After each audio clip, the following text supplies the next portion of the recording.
рос вдалеке от портовых огней и жизни учился по книгам. Но как-то в гостинице несколько дней жил старый матрос забулдыга.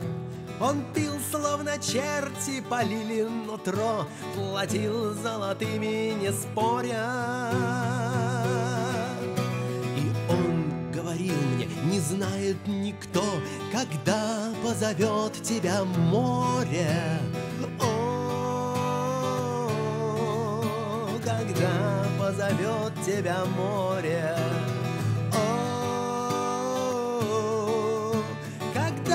Позовет тебя море. Ты можешь не думать о нем никогда, ломая листы хрестоматий. Но время придет, и морская вода заплещется рядом с кроватью, в постели, на мачте, в вороньем гнезде и даже в пустом разговоре. Придется, дружок, нахлебаться тебе, когда позовет тебя море. О,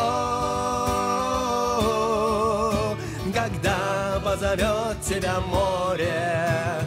О, когда позовет тебя море. Но вот уже поздно, и кто-то плывет по морю, судьбу проклиная.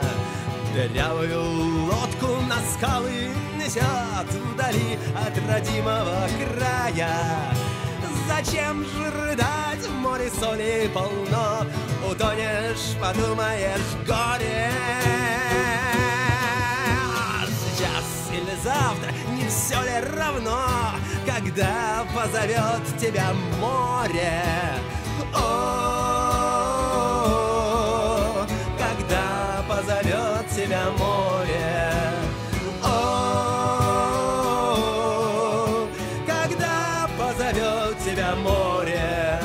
Когда ты рисуешь морской пейзаж, корабль, застигнутый бурей, нет способа лучше, чем взять карандаш и ехать навстречу с натурой.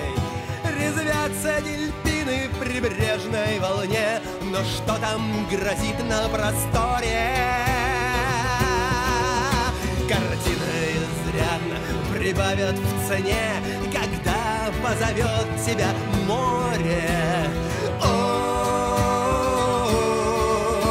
когда позовет тебя море. О,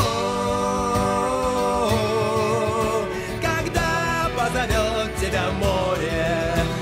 Но вот уже поздно, гуляет народ, 3003 человека поднялись на самый большой пароход начала 20 века. И вот он выходит, огромный как дом, оставив огни за кормою. И так ли уж важно, что будет потом, когда позовет тебя море? О, когда позовет тебя море.